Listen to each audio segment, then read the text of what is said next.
Captain Alina Reyes stood on the bridge of the UES Horizon, her eyes fixed on the swirling vortex of the wormhole before them. The experimental ship hummed with energy, its quantum drive ready to propel them into the unknown. "All systems go, Captain," reported Lieutenant Zhang, his fingers dancing across the holographic interface. "Wormhole stability at 99.8%. Elena took a deep breath, feeling the weight of history on her shoulders. "Initiate transit sequence. Let's make humanity proud." The horizon surged forward, reality warping around them as they plunged into the depths of folded spacetime. For a heart-stopping moment, the universe seemed to hold its breath. Then, with a flash of blinding light, they emerged on the other side. "Transit successful," Zhang exclaimed, his voice filled with awe. "We've done it, Captain. We're over 10,000 light-years from Earth." Elena allowed herself a small smile. "Excellent work, everyone. Now, let's see what's out here." As if on cue, proximity alarms blared. The main view screen lit up, revealing a massive structure floating in space before them. It was like nothing they had ever seen, a sprawling array of interconnected rings and spheres, pulsing with energy. "My God," whispered Commander Alvarez, the ship's XO. "It's artificial. We're not alone out here." Before Elena could respond, a beam of light enveloped the horizon. Strange symbols danced across their control interfaces, and a booming voice filled the bridge, not through speakers, but directly in their minds. "Unidentified vessel. UAVENTERED. Restricted space. Power down your systems and prepare to be boarded." Elena's training kicked in. "This is Captain Elena Reyes of the United Earth Ship Horizon. We come in peace and mean no harm. We request diplomatic contact." There was a pause, then the voice returned, tinged with what sounded like amusement. "Primitive craft. Your arrival was unexpected. The Galactic Council will determine your FAT. Stand by for TRSDTR beam." Elena felt a chill run down her spine. Primitive craft, she thought. If this was the level of technology they were dealing with, humanity might be in over its head. The horizon shuddered as an invisible force gripped it, pulling them towards the alien megastructure. Elena turned to her crew, her voice low but firm. "Remember your training. No matter what happens, do not reveal the full extent of our capabilities. Earth is counting on us." As they drew closer, they could see other ships docked at the station, vessels of impossible configurations, some seemingly phasing in and out of reality itself. The horizon was guided into a cavernous hangar bay, where it settled onto a shimmering energy pad. "Atmospheric analysis complete," reported Dr. Ocampo, the ship's xenobiologist. "It's breathable, but there are trace elements I've never seen before. Recommend EVA suits for the initial contact." Elena nodded. "Agreed. Alvarez, Zhang, Ocampo, you're with me. The rest of you, stay alert and monitor all frequencies. If anything goes sideways, initiate Protocol Omega." The boarding party made their way to the airlock, each step feeling heavier than the last. As the outer doors slid open, they found themselves face to face with a delegation of aliens. The beings before them defied easy description. Some floated on anti-gravity platforms, their bodies a shimmering mass of tentacles and crystalline structures. Others stood on multiple limbs, their skin shifting colors like living holograms. At the center stood a tall, avian creature with iridescent feathers and eyes that seemed to hold the depths of space itself. The avian being stepped forward, regarding the humans with a mixture of curiosity and disdain. When it spoke, its beak didn't move, but the words resonated in their minds. "I am High Counselor Xentari of the Galactic Confluence. Your presence here is most unexpected. We had not anticipated that your species would achieve wormhole travel for at least another 1,000 years." Elena bowed slightly, choosing her words carefully. "High Counselor, we thank you for this audience. Humanity is honored to make contact with the galactic community. Xentari's head tilted, those cosmic eyes narrowing. Indeed, though I must say, your vessel seems rather quaint. Tell me, how did you manage to create a stable wormhole with such primitive technology? Elena felt a flicker of indignation, but kept her expression neutral. Our methods may be different from yours, High Counselor, but they are effective. We found that sometimes the simplest solutions yield the most surprising results. A ripple of what might have been laughter passed through the alien delegation. Xentari's mental voice dripped with condescension. How charmingly naive. Well, Captain Rice, the galactic confluence will need to assess your species' readiness for integration into the wider cosmic society. Until then, you and your crew will remain here as our guests. Alvarez tensed beside her, but Elena raised a hand to calm him. We understand, High Counselor. We only ask that we be allowed to send a message to Earth, informing them of our safe arrival. Xentari seemed to consider this for a moment. Very well. You may use our long-range communication array, though I doubt your primitive systems will be able to interface with it properly. As they were led deeper into the station, Elena caught glimpses of technology that made her head spin. Holographic interfaces that responded to thought, beings that seemed to teleport from one place to another, and engines that hummed with the power of small stars. Yet beneath her outward appearance of wide-eyed wonder, Elena's mind was racing. The quantum computers back on the horizon were already decrypting the station's data networks, siphoning off terabytes of information with each passing second. These aliens, for all their apparent advancement, had gravely underestimated humanity, and Elena knew that this misconception might be Earth's greatest advantage in the dangerous game that lay ahead. As they approached the communication array, Elena allowed herself a small secret smile. The first move had been made. Now, it was time to show the galaxy that humanity was far more than it appeared to be. The diplomat's gambit. Ambassador Michael Chen stepped off the sleek diplomatic shuttle, his eyes scanning the cavernous docking bay of the Galactic Confluence Station. It had been 6 months since the UES Horizon's unexpected arrival, and humanity had been thrust into a cosmic political arena it barely understood. As he straightened his meticulously tailored suit, Michael reminded himself of his mission. He was here to negotiate Earth's position in the galactic community, and to keep humanity's true capabilities hidden for as long as possible. A delegation approached, led by the now familiar figure of High Counselor Xentari.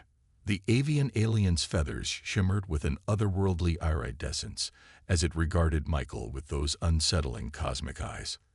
Ambassador Chen, Xentari's mental voice resonated. Welcome to the heart of galactic civilization. I trust your journey was adequate, given your species' limited faster-than-light capabilities. Michael bowed slightly, a practiced smile on his face. Thank you, High Counselor. The journey was most illuminating. We're grateful for the Confluence's guidance in these matters. As they walked towards the council chambers, Michael marveled at the diversity of alien life forms around him. Beings of pure energy floated past, while others seemed to phase in and out of reality itself. Yet for all their apparent advancement, none of them suspected the true nature of the small device hidden in Michael's cufflinks, a quantum computer more powerful than anything the Confluence possessed. I must say, Xentari continued, many on the council were surprised by how quickly your species has adapted to interstellar politics. It's almost as if you had prior experience. Michael's smile didn't waver. We're quick learners, High Counselor. Adaptation has always been humanity's greatest strength. They entered the council chambers, a vast amphitheater filled with representatives from 1,000 worlds. Michael took his seat, acutely aware of the countless eyes upon him. Xentari addressed the assembly, its mental voice booming. Esteemed colleagues, we convene today to discuss the petition of species 10,278, designation humans, for associate membership in the Galactic Confluence. A murmur rippled through the chamber. An amorphous being of swirling gases rose, its thoughts translating into words. The Xeraxian hive-mind objects. These humans have barely mastered fusion power. Their inclusion would be premature and potentially dangerous. Michael stood, his voice calm but firm. With respect, Counselor, humanity has much to offer. Our unique perspective and problem-solving abilities could benefit the entire confluence. A crystalline entity chimed in, its thoughts resonating like bell tones. The Korath Collective agrees. While technologically behind, the humans have shown remarkable adaptability. Their art and culture could enrich us all. The debate raged for hours, with various factions arguing for and against humanity's inclusion. Michael navigated the complex web of alien politics with careful precision, never revealing too much, always presenting humanity as eager students ready to learn from their galactic neighbors. As the session neared its end, Xentari called for a recess. Michael found himself in a quieter antechamber, catching his breath. He was about to request refreshment when a shadowy figure approached. Impressive performance, Ambassador, came a gravelly mental voice. The being before him was shrouded in a cloak of darkness, its features indistinct. But we both know it's just that, a performance. Michael tensed, his hand instinctively moving towards his hidden emergency beacon. I'm afraid I don't understand, Counselor. Vex, the being replied. Of the Shadowkin Enclave. We deal in secrets, Ambassador Chen. And yours. Yours are particularly intriguing. Before Michael could respond, alarms blared throughout the station. The chamber doors burst open, and a panicked aide rushed in. Counselors, we're under attack. Drekthul marauders have breached our outer defenses. Chaos erupted as the station shook from distant explosions. Michael found himself swept along with the crowd of alien diplomats, all rushing towards designated safe zones. Amid the confusion, he felt a tendril of darkness wrap around his wrist. Vex's voice whispered in his mind. Now, Ambassador, we'll see what you and your kind are truly capable of. The lights flickered and died, plunging them into total darkness. When emergency power kicked in seconds later, Michael found himself alone with Vex in a small, shielded room. The Drekthul are vicious, Ambassador, Vex said, its form seeming to blend with the shadows. They'll overwhelm the station's defenses within the hour. And when they do, they'll slaughter everyone on board. Unless... Michael's mind raced, weighing his options. Unless what? Unless you reveal the true extent of your species' capabilities, Vex replied. Oh, don't look so surprised. Did you think you could fool all of us? The Shadowkin have been watching you closely. We know your primitive ship houses technology far beyond what you've shown. Another explosion rocked the station. Vex continued, Save us, Ambassador, save us, and the Shadowkin will become humanity's staunchest allies in the battles to come. Michael closed his eyes, taking a deep breath. When he opened them, the carefully cultivated mask of the naive diplomat was gone. In its place was a look of steely determination. You're right, Counselor Vex. We are more than we appear to be. But know this, once we reveal ourselves, everything changes. The galaxy will never be the same. Michael tapped his cufflinks, and the hidden quantum computer sprang to life.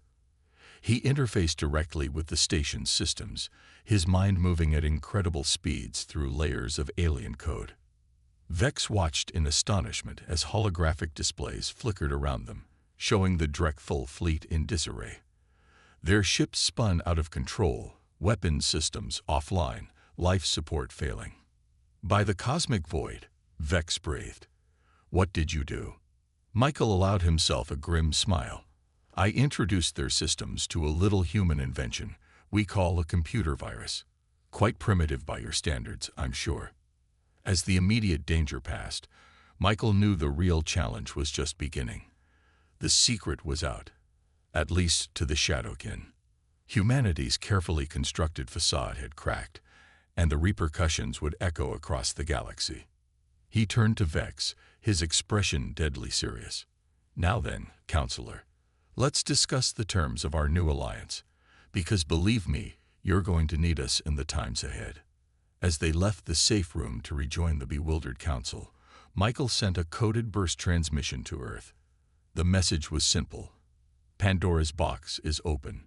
Initiate Phase 2. The diplomatic game had changed. Now, it was time for humanity to show the galaxy what they were truly capable of. Covert operations. Colonel Sarah Hawkins crouched in the shadows of the alien structure, her active camouflage suit perfectly mirroring the iridescent crystalline surface behind her.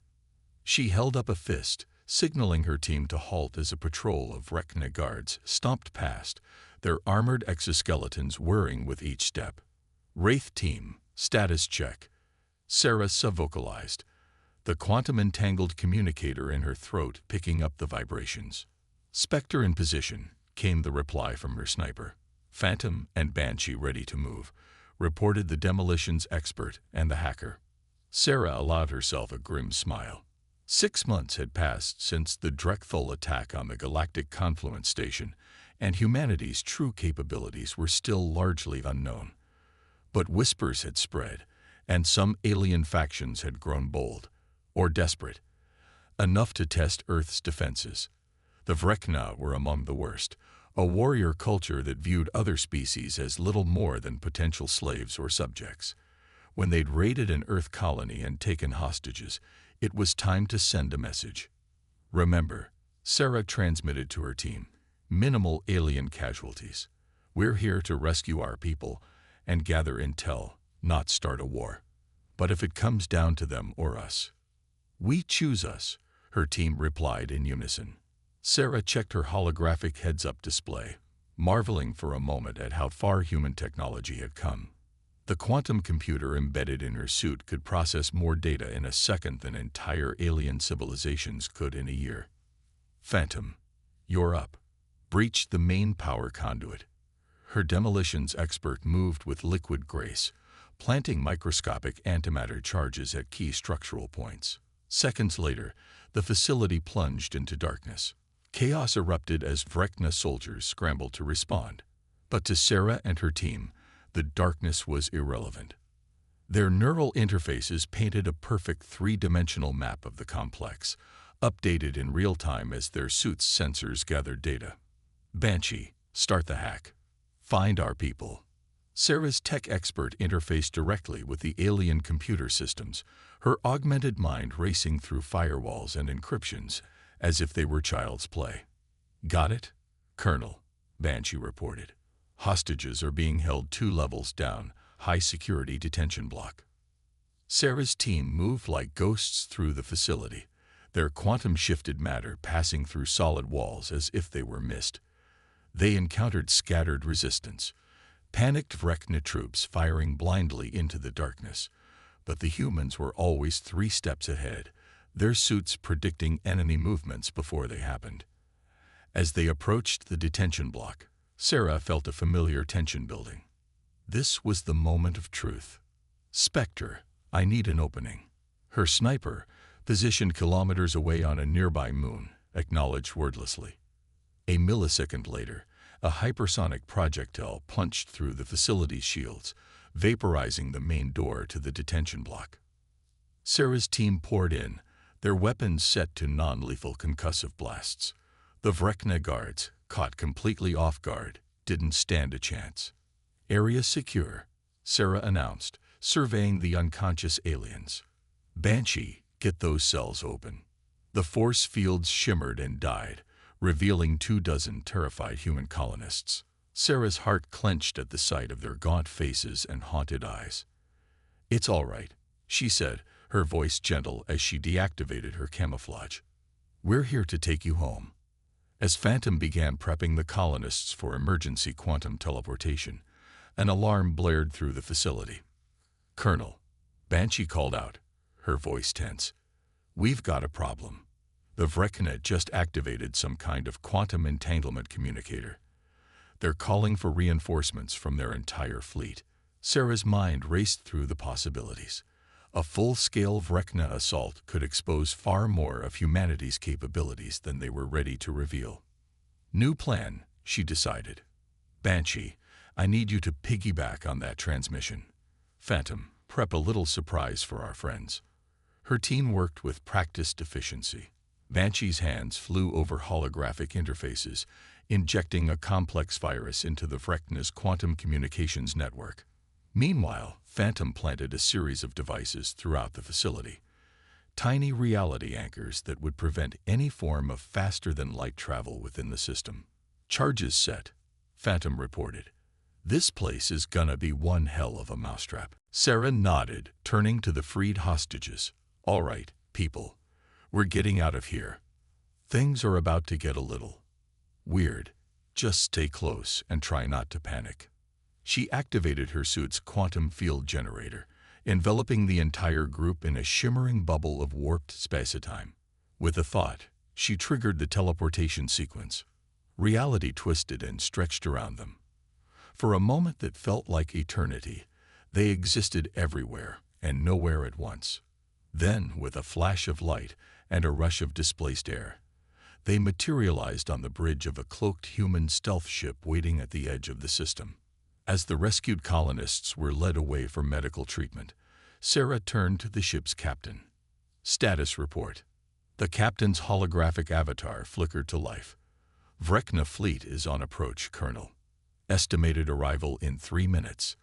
Sarah allowed herself a tight smile. Perfect. Let's watch the fireworks.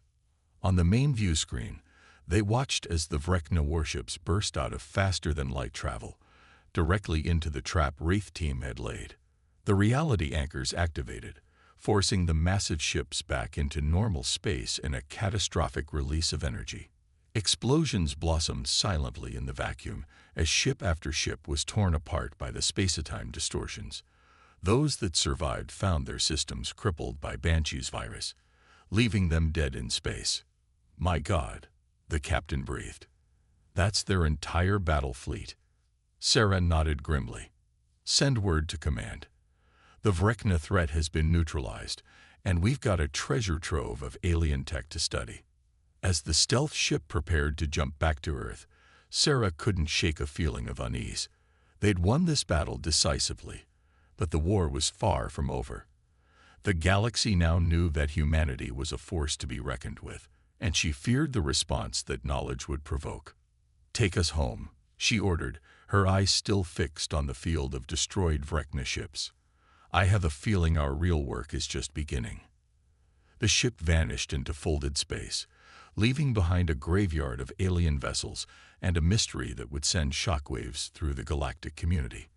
Humanity had revealed another ace up its sleeve, and the balance of power would never be the same. The knowledge race. Dr. Ilara Voss stared at the holographic display, her brow furrowed in concentration.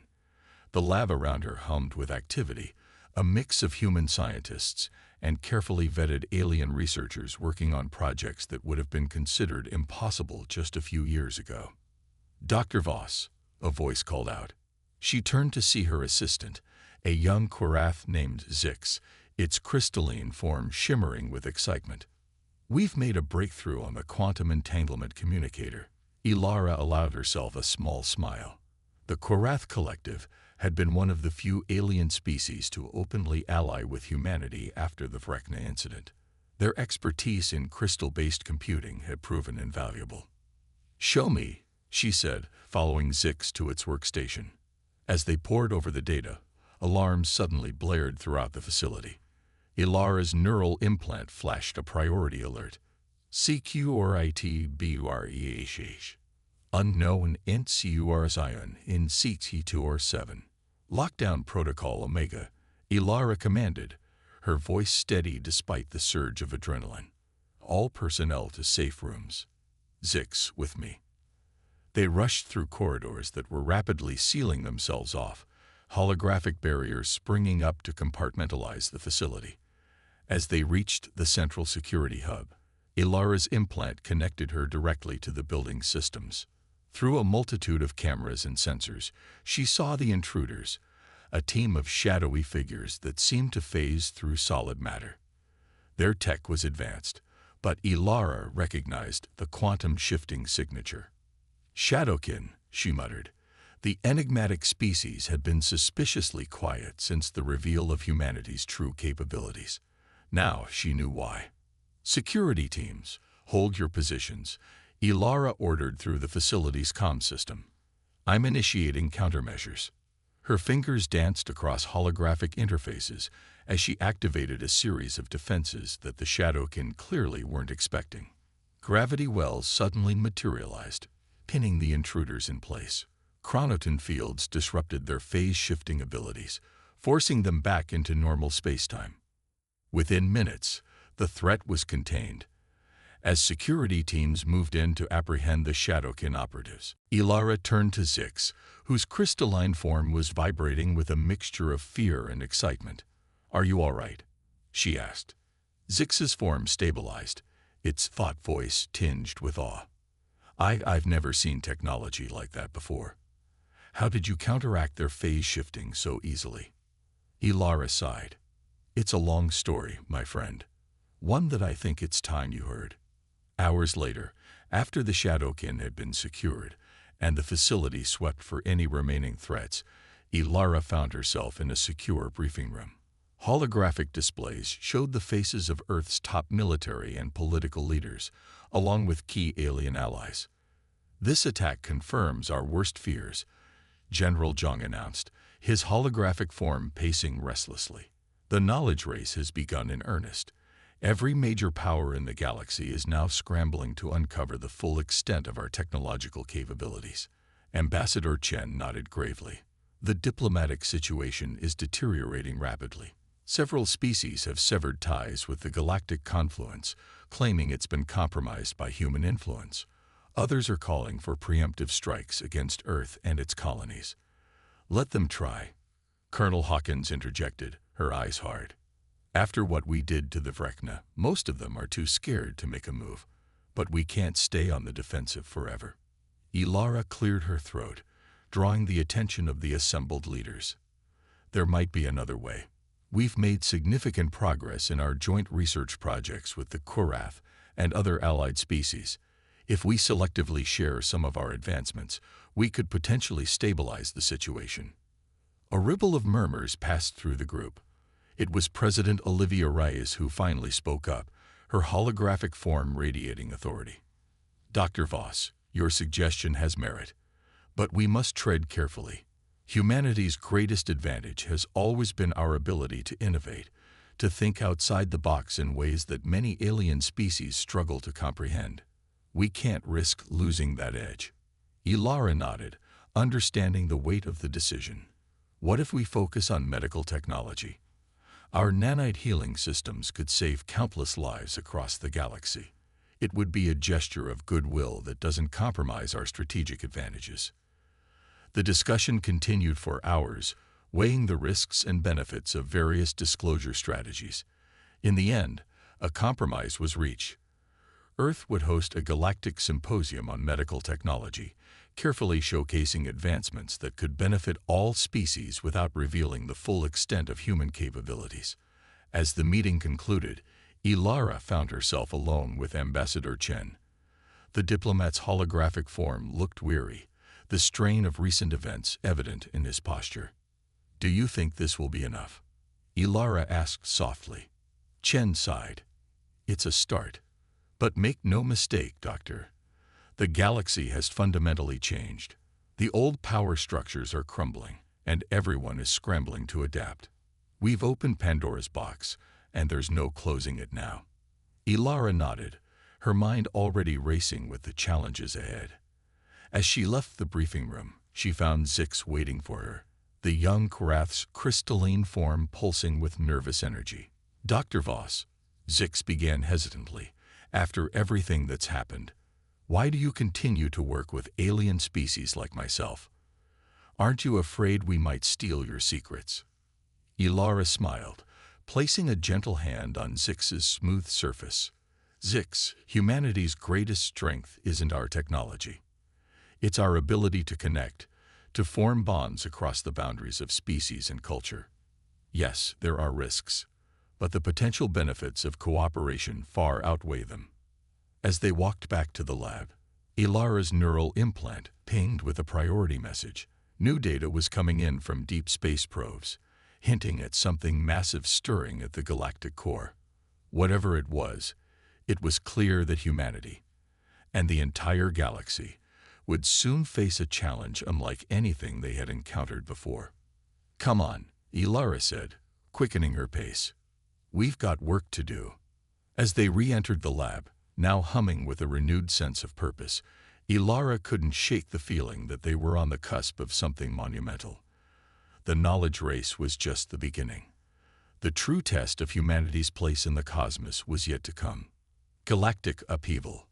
Admiral Kira Chen stood on the bridge of the UES Prometheus, Earth's most advanced warship, as it hovered at the edge of the galactic core. The view screen before her displayed a sight that defied comprehension. A massive structure of impossible geometry, pulsing with energy that warped the very fabric of space-time around it. "Status report," Kira barked, her eyes never leaving the alien megastructure. Her XO, Commander Raviputal, responded promptly. "The Korath and Shadowkin fleets are in position, Admiral. Earth's allies are standing by. But we're detecting massive energy buildups from that thing. Whatever it is, it's waking up." Kira nodded grimly. It had been 2 years since the Galactic Symposium on Medical Technology, and the fragile piece they'd built was about to be tested like never before. The comm system crackled to life, and a familiar face appeared on screen. Dr. Ilara Voss, now head of Earth's Xenotechnology Division, looked haggard but determined. "Admiral, our analysis is complete," Ilara reported. "That structure is some kind of galactic reset switch, left behind by an ancient species we're calling the Precursors. If activated, it could rewrite the fundamental laws of physics across the entire Milky Way." Kira felt a chill run down her spine. "To what end?" Ilara shook her head. "We're not sure. But given the energy readings, it could reshape reality itself, render all our technology useless, or worse." As if on cue, the alien structure pulsed, sending out a shockwave that rocked the assembled fleets. Kira steadied herself against her command chair. "We're out of time," she declared. "All ships, battle stations, we need to shut that thing down before." Her words were cut off as a blinding light erupted from the structure. When it faded, a new player had entered the field. A massive ship of crystalline design, dwarfing even the largest dreadnoughts in the Allied fleet. A booming voice filled the minds of every being in the system. "Chichiil Dorian of DGA Galaxwood. Your trial begins now. Prove your worth, or be reset." Chaos erupted as ships from various species broke formation, some fleeing in terror, others charging forward in a misguided attempt to prove their strength. Kira's voice cut through the pandemonium on the command channel. "All ships, hold position. This is exactly what they want, to divide us. Stand together." To her relief, the Allied fleet held steady. Years of cooperation and shared adversity had forged bonds stronger than fear. "Dr. Voss," Kira called out, "we need options. How do we shut this thing down?" Ilara's hologram flickered as she pored over data streams. "The structure's powered by exotic matter manipulation. If we could disrupt its containment field." "Say no more," Kira replied. She turned to her weapons officer. "Prepare the phase cannons. Target the structure's central node." As the Prometheus charged its main weapon, the crystalline ship moved to intercept. Energy beams lanced out, slicing through Allied vessels as if they were paper. "Evasive maneuvers," Kira shouted. The Prometheus banked hard, narrowly avoiding the deadly beams. "Return fire, all batteries." The human warship unleashed a barrage of advanced weaponry: quantum torpedoes, tachyon beams, and gravity lenses. Most simply dissipated against the crystalline ship's hull, but a few found weak points, causing fractures to spiderweb across its surface. "It's working," Ravi reported, "but not fast enough." Our allies are taking heavy losses. Kira gritted her teeth, her mind racing. Then, an idea struck her. Dr. Voss, the medical nanites we shared at the symposium. Could they be reprogrammed to target that ship's crystalline structure? Ilara's eyes widened. Theoretically, yes, but we'd need to get them inside somehow, and in massive quantities. Leave that to me, Kira replied. She opened a channel to the entire fleet. All ships with medical replicators divert full power to nanite production. Korath vessels, prepare for crystal resonance broadcast. Everyone else, keep that thing busy. The next few minutes were a blur of coordinated chaos. Allied ships darted and weaved, drawing the crystalline vessel's fire while others maneuvered into position. The Prometheus took hit after hit, its advanced shields barely holding. Nanite swarms ready, Ravi reported. Korath resonators at full power, added the Shadowkin liaison, its dark form shimmering with anticipation. Kira took a deep breath. Execute.